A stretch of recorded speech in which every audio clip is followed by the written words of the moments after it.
I always want to make something for both crowds, like something that skaters can sit down and watch and enjoy it, but something that I could also just show people who don't know what skating is. Like if you watch Austin's edit, he's doing stuff with his left foot, he's doing stuff with his right foot. Like in the intro shot, he does a true topsoul with his left, and then in Times Square, he does zero topsoul with his right foot.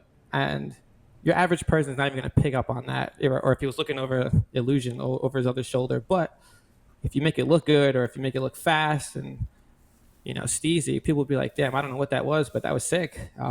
I'm drawn to it. So there's that. And then also like the documentary stuff, you break down humans to, or you break skaters down like to the simplest form. Like we're all human, whether you love skating or you love, say, basketball or something like that. Like everybody can relate to passion, and everybody can relate to like pushing yourself to be the best at whatever you do, or just simply having fun. So I always try to show that with like skate competition stuff, like a little bit of voiceover, and then show like that whole energy. Like you can never mimic what it's like to be at an event. Like you can't mimic what it's like to be at a Blading Cup or a Winter Clash or a BPS or whatever, or any street comp that I've been to. But I always try my best to like create that energy. So when I do show people, they're like, "Damn, this is sick. Like this is what you do." And I'm like, "Yeah, like this happens all the time. You should come come hang, have a drink." Stuff like that. I don't know. Did that answer the question? I don't know. No. That's good. I kind of want to grow on a little bit too, because like, well, one that like, that's cool because it's like it's with an intention of like trying to make it accessible for everyone and trying to make it like this fun atmosphere.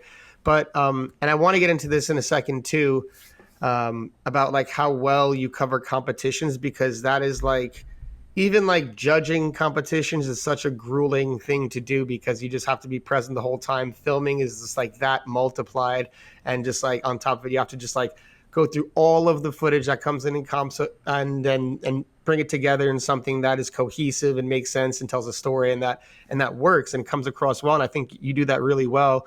But I also wanted to talk about like your documentary style pieces, like that you mentioned. You mentioned the Soichiro. I mean, you mentioned the documentary pieces, and I was thinking immediately about the Soichiro one.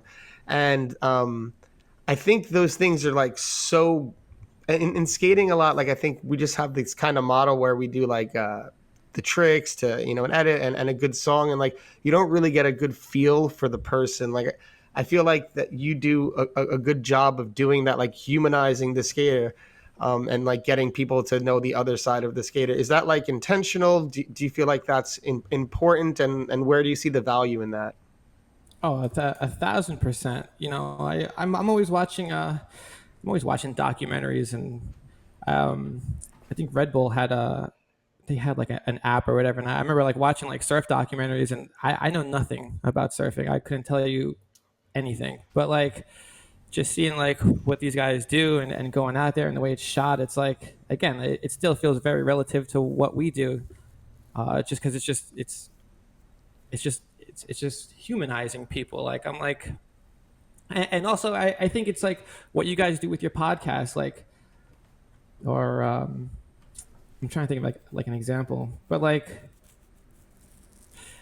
growing up and seeing these skaters, and like you do put like certain people on like a pedestal. If someone's like killing it, like back in the day, if you see Dustin Latimer, like as a kid, I would freaking melt and be like, "Oh my god." But then like hearing somebody on a podcast, you're like, "Oh shit, they're just like me." They have their goods and their bads, but they're still able to skate and do what they love. And it's super simple. I feel like it doesn't always have to be like overly complicated. It's just you show them that we're just people too, and people can just relate to that. And yeah, that's it really. No, yeah, I think that's a good answer. Because yeah, I think a lot of the time when people think about things, we just have like I don't know if it's the inherent human tendency, but we just have an idea to like put people in groups and then kind of give characteristics to the group as opposed to like the individual. Right. So like people are like, oh, rollerbladers are X, and skateboarders are Y, and this group is that. And But then like once you like start to like dig in and like go to the individual and like film like and show and expose, like talk to them and show who they are, that it's just like all these like different people and personalities within this like umbrella community, which it makes it just like even more rich, you know. Yeah, absolutely. It's like yeah, to just go off what you said, like people have like this idea, and they're like, oh, you're a skater. This is, and I'm like, Right. or like somebody will like they'd be like, oh, this guy dresses like a skater, and I'm like, what does that mean? I was like, how do I dress Exactly. then? And then how, like everybody looks so different, and then it's like when I show like some of these documentary pieces, they're like, oh, what, this guy has kids and he can skate. I'm like, yeah. I was like we're no different than you. Like I don't know like what you think we do. We have jobs and whatever else, and again, like we're enjoying our life to the best we can. I mean, like how many people can say like they travel to Amsterdam or go to Japan, and sure, I'm filming and trying to make a video, but at the same time I'm like diving into that culture, and I'm going out to eat every night and making the best of it. So Yeah. um yeah.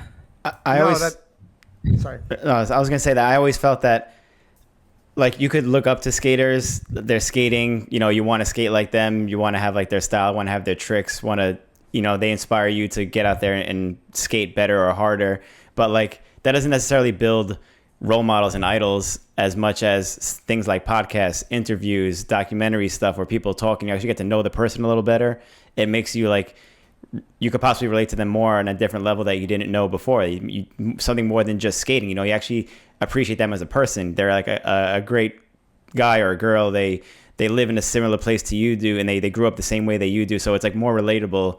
And I feel like that's what builds idols and role models. And especially in a sport like skating, that's what all these little kids and newcomers should look up to, is people who do the right thing, who are like actually good humans, not just good skaters.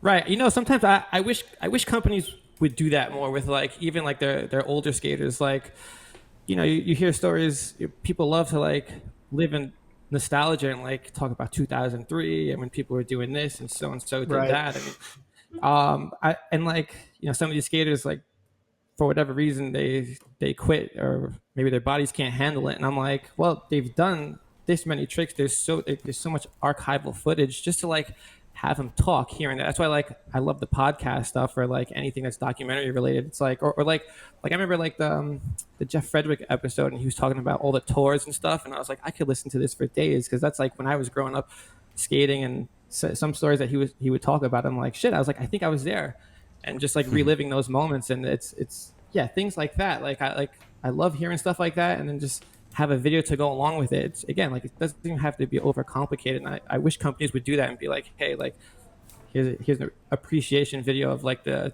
2003 team, or this or that, and then it teaches history, and it gives a little it gives like people like something to look forward to, or at least try to like recreate in their own way. Like today, like, oh shit, like let's get an RV and travel and do this like they did back then, or like now, like what you're doing now, Billy, like with the whole Mesmer thing, and RVing it up, like that's like gold. And I feel like that stuff should always be timeless. Anything that we do, I think, is timeless, to be honest.